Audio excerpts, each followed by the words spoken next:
একটা নির্বাচনের সুষ্ঠু পরিবেশ এবং প্রচারণার ক্ষেত্রে যেটা সত্য প্রচারণা সেটা আমরা প্রত্যাশা করি, কিন্তু দুর্ভাগ্যের বিষয় সম্প্রতি আমি একটি বক্তব্য প্রদান করেছি যেখানে দীর্ঘ সময় ধরে এই হারাগাছ থেকে যারা এমপি হয়েছেন, যারা এখানকার মহাজনেরা আছেন, তারা যে দৃশ্যত এই হারাগাছের জন্য বিশেষ কিছু তারা করেননি এবং এখানকার যে দুর্ভোগগুলো আছে, বিশেষত এখানকার মানুষেরা তাদের স্যানিটেশনের অপর্যাপ্ততা এবং খুবই নোংরা একটা ব্যবস্থাপনা এবং মানুষের কর্মের একটা মজুরির প্রাপ্তির নিশ্চয়তা এখানে না থাকা, এই বিষয়গুলোকে মেনশন করে আমি একটি বক্তব্য প্রদান করি। সেখানে এখানকার যারা মহাজন যারা আছেন বা এখানকার যারা দীর্ঘ সময় ধরে এমপি ছিলেন হারাগাছ থেকে, তারা যে আসলে এখানে কিছুই করেননি, সেই এখানকার নেতারা যারা তারা যে এখানে আসলে অকর্মার ভূমিকা পালন করেছেন, সে কথাটি আমি আমার বক্তব্যে ফুটিয়ে দিই।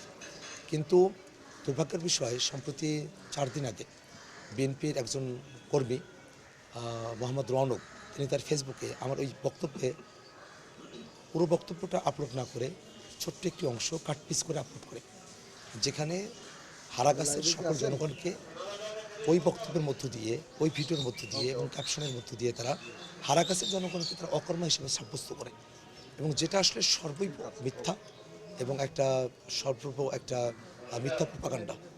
সেই প্রোপাগান্ডা করার মধ্য দিয়ে তারা আসলে এখানে যারা হারাগাছের জনগণ আছেন তাদেরকে ক্ষিপ্ত করে তুলছে, এবং তারা ক্ষিপ্ত করে তুলছে। তারা এই ক্ষিপ্ত করে তোলাটাকে তারা আমার বিরুদ্ধে এক ধরনের ক্ষোভ উৎপীড়ন করছে, এবং তারা আসলে এর মধ্য দিয়ে জনগণ যারা আছেন তাদেরকে নানাভাবে শাপলা করিতে ভোটদান থেকে তারা বিরত রাখার জন্য তারা কাজ করছেন।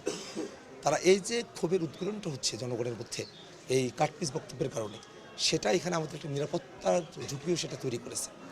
সে কারণে আমরা সামগ্রিক যে বিষয়টা আছে তাতে এই বক্তব্য সেটা একটা নিরাপত্তা ঝুঁকি তৈরি করে, সেটা জনগণকে উস্কে দেওয়ার একটা কার্যক্রমের মধ্যে দিয়ে পরিচালিত হচ্ছে, জনগণকে উস্কে দিয়ে এখানে নিরাপত্তা বিঘ্ন করার একটা ব্যাপার। এবং একই সাথে এই যে ঘটনা, সেটা নির্বাচনী আচরণবিধি, সেটা বাংলাদেশের যে পিনাল কোড আছে, একই সাথে যে সাইবার সেফটির বিষয়ে যে আইনগুলো রয়েছে সেগুলো সেটা ব্যত্যয় তৈরি করেছে। সে বিষয়টাকে আমরা আইনগতভাবে একটা সুরাহা প্রত্যাশা করি। একটা আইনগত প্রতিকারের প্রত্যাশায় আমরা আজ হারাগাছ থানায় এসেছিলাম। আমরা এখানকার যে ডিউটি অফিসার আছেন, ওসি আছেন, আমরা তাদের সঙ্গে কথা বলেছি।